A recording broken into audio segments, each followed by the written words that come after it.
Il serait temps de réhabiliter certaines expressions. On n'entend plus trop quelqu'un dire « Oh bah dis-moi, toi t'es coiffé avec le loquet de la porte » ou « Oh ben lui, il jette son bonnet par-dessus les moulins ». C'est amusant comme tout devient poétique quand on ne comprend rien.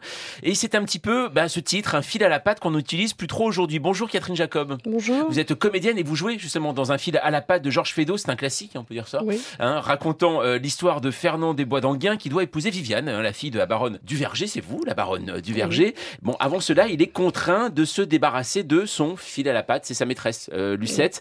Un fil à la patte, vous, c'est une expression que vous utilisez ou pas?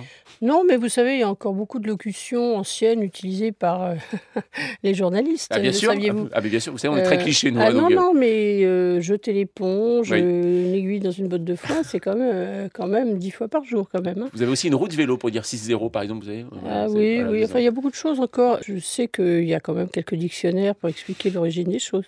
Alors cette fois-ci, l'action, l'intérêt aussi de cette mise en scène d'un fil à la patte en 2018, c'est que l'action se situe dans les années 50. 47, on va dire. 47, voilà, 47, L'après-guerre. 50. On dirait les années jazz, voilà, comme on le décrit Non, souvent. les ou années pas New Look. Christophe Lidon, le metteur en scène, voulait donner un petit côté pétillant, plus peps. C'est des gens qui ont vraiment une envie de respirer, de vivre, parce que c'est vrai que ça a été beaucoup monté selon l'époque et de l'écriture de Georges Feydeau, qui était en 1894. Donc lui s'est dit, oui, bon, la nature humaine n'étant pas tellement différente, même si le monde a changé. Le monde a changé. Il y a eu 2 guerres mondiales. Voilà. C'est ça, alors Donc, on se dit c'est en 47. Au départ, on peut vous poser la question, oui, mais ça c'est change déjà quoi? dit. Et en fait, on se rend compte que ça ne change pas. Les Bah, rapports ça humains sont les change, mêmes. oui. C'est ça. Mais en fait, les femmes sont moins coincées. Et dans l'histoire, on s'apercevra que les 2 pôles qui tiennent un peu l'argent, à part un outsider exotique qui est un général d'une junte sud-américaine qui est richissime, mais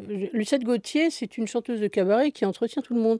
Elle est entourée de pique-assiettes, dont Bois d'Anguin, D'accord, son voilà. amant. Ouais, ouais. Et l'amant, il a quand même beaucoup de choses à se reprocher. C'est quand même un fêtard, voilà. Il arrive à 50 ans, il est un petit peu coinsouillé et il est heureux de tomber sur une héritière. Au théâtre, c'est la première fois que vous jouez du Feydeau? Oui. Est-ce que vous avez compris pourquoi c'est si efficace en le jouant? Bon, de toute façon, ça traite de la misère humaine, de la lâcheté, la compromission. Et quand même, l'histoire du fil à la patte, c'est quand même quelqu'un qui va choisir l'argent plutôt que l'amour. Donc ça fait quand même un peu marrer tout le monde, parce qu'à un moment donné, elle lui dit « Mais quoi, notre amour ?» Et il lui répond « Puisque tu te maries ». Et il lui répond « Qu'est-ce que ça change ?» Ouais. Je peux vous dire que la salle se marre, et c'est en général des rires masculins. D'accord. Mais c'est marrant parce qu'on a l'impression que Feydeau, c'est aussi de temps en temps le rire accepté par les critiques. Ça veut dire que c'est très difficile de temps en temps de monter des pièces humoristiques, mais quand c'est Feydeau, c'est le rire accepté. Ou pas? Oui, non, ils sont quand même assez teigneux là-dessus, puisque ça a été joué plus de 500 fois Ouais. quand même, donc et remis au goût du jour ou pas. Enfin, c'est un exercice périlleux puisque c'est un classique. Alors, il faut le revisiter ou pas, mais à chaque fois, il faut quand même avoir un petit son original, sinon ils sortent les crocs. Mais là, bon, ça va. Je pense simplement que c'est une petite mécanique bien huilée, et la réalité, c'est ça. On parle d'amour, et puis on parle de mariage et de machin comme ça, mais en réalité, on parle d'argent. Donc le genre humain est exactement le même qu'à l'époque où Feydeau l'a écrit. Ah bah, le genre humain est quand même extrêmement sensibilisé à la notion de fortune ou de banqueroute, oui.